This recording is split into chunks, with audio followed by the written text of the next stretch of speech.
Hi hello எல்லாரும் நல்லா இருக்கீங்களா? இன்றைக்கி யூடியூப்பை பார்த்து ஒரு ரெசிபி செஞ்சேன். எப்படி செஞ்சேன்னு பார்த்துலாங்களா? ஒரு கிளாஸ் நிறைய ரவை எடுத்துருக்கேங்க. அந்த ரவையை நம்ம இந்த ஒரு பாத்திரத்தில் கொட்டிடலாம்.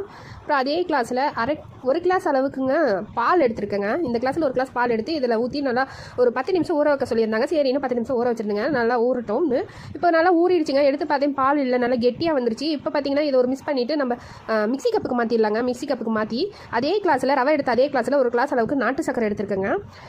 இதோட சேர்ந்து ஒரு 10 பாதாம் பருப்பும் ஒரு 5 ஏலக்காய் ஃப்ளேவருக்கு சேர்த்துருக்கேங்க. சேர்த்து இதை நல்லா அரைச்சிடலாங்க.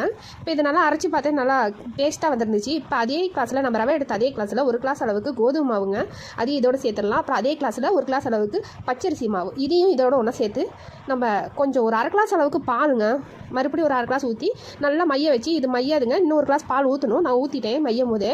ஊற்றி நல்லா மைய வச்சு எடுத்துடலாம். எடுத்து ஒரு பாத்திரத்தில் மாற்றிடலாங்க. மாற்றிட்டு நல்லா தோசை பதத்துக்கு கரைச்சிக்க சொன்னாங்க. சரின்ட்டு நானும் இன்னும் கொஞ்சம் பால் ஊற்றி நல்லா தோசை பதத்துக்கு கரைச்சிக்கிட்டேங்க. இப்போ ஒரு பாத்திரத்தில் எண்ணெய் ஊற்றி ஒரு டபரா மூடியை போட சொன்னாங்க. சரி, இன்னும் ஒரு டபரா மூடி போட்டு இதமான சூட்டில் வந்ததுக்கப்புறமா அந்த டபரா மூடி அசாமல் எடுத்துட்டு ஒரு கிளாஸில் அந்த மாவு நம்ம கரைச்சி வச்சோம்ல அந்த மாவை இதில் ஊற்றிடலாம்.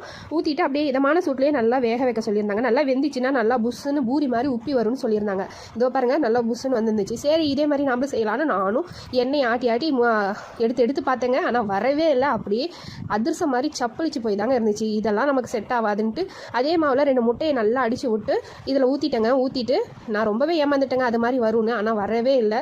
சரி, நம்ம ஸ்டைலே ஏதோ ஒன்று செய்யலான்ட்டு கேக் மாதிரி செய்யலான்ட்டு நல்லா கலந்துக்கிட்டேங்க. அந்த முட்டையை உடச்சி இதிலே ஊற்றி நல்லா மிக்ஸ் பண்ணிட்டேங்க. நல்லா கொஞ்சம் நேரம் மிக்ஸ் பண்ணோம். நல்லா மிக்ஸ் பண்ணதுக்கப்புறமா இன்னொரு பாத்திரத்தில் எண்ணெய் தடவி திராட்சை இது 2 கொஞ்சோண்டு அடியில் போட்டுட்டு அப்புறம் மாவுலேயும் கொஞ்சம் போட்டு நல்லா மிக்ஸ் பண்ணி இப்போ நம்ம இந்த பாத்திரத்துக்கு அதெல்லாம் ஊற்றிடலாங்க. ஊற்றி வச்சிடலாம். இப்போ பார்த்தீங்கன்னா ஒரு குக்கரில் தண்ணி ஊற்றி தண்ணி நல்லா சூடேறினதுக்கு அப்புறமா இந்த மாவை நம்ம இதில் வச்சிடலாங்க. வச்சுட்டு ஒரு தட்டையை போட்டு மூடியெல்லாம் மூடிட்டு குக்கரை மூடிடலாங்க. மூடி நானும் ஒரு 5 விசில் விட்டேங்க. 5 விசிலுக்கு வேகவே இல்லை. கிட்டத்தட்ட 5 விசில் விட்டேங்க. அப்புறம் தான் வெந்துச்சு. யூடியூப்பை பார்த்து நான் ரொம்பவே ஏமாந்துட்டேன். சரி, இந்த ரெசிபியாவது நல்லா வந்திருக்கான்னு பார்க்கலான்னு பார்த்தேங்க. நான் ரொம்ப நல்லா புஃப்னு வந்துருந்துச்சு. 5 விசில் விட்டதுக்கு அப்புறமா எடுத்து விட்டு கொஞ்சம் நேரம் ஆற விட்டுங்க. ஆறினதுக்கு அப்புறமா கமுத்தி போட்டு எடுத்துங்க. பார்க்கவே ரொம்ப அழகாக இருந்துச்சு. நல்லா கேக் மாதிரி பாருங்கள், நல்லா அழகாக வந்திருக்கு. பாத்திரத்தில் ஒட்டவே இல்லை. பார்க்க ரொம்ப அழகாக இருக்குது. சாப்பிட எப்படி இருக்குன்னு கட் பண்ணுங்க. கட் பண்ணும்போது நல்லா சாஃப்டாக தான் கட்டாச்சு. சரி, நல்லா தான் இருக்குன்னு நினச்சிங்க. ஆனால் இதுவும் நல்லா இல்லை, திருவோதர களி மாதிரி இருந்துச்சுங்க. இப்போவே ஏமாத்திடுச்சு. நீங்கள் இந்த மாதிரி தவறுகள் செஞ்சுருக்கீங்களான்னு எனக்கு கூட ஷேர் பண்ணிக்கோங்க. எங்கள் வீட்டுக்கார் பார்த்துட்டு நமக்கு தெரிஞ்சதை செய்யலாம்ல, தெரியாததை எதுக்கு செய்கிறேன்னு பேசினாருங்க. நான் இந்த ரெசிபியை பார்க்கும்போது ரொம்பவே அழகாக இருந்துச்சு. கரெக்டாக வரும்னு செஞ்சேங்க. அவங்க சொன்ன மாதிரி தான் செஞ்சேன், ஆனால் வரல.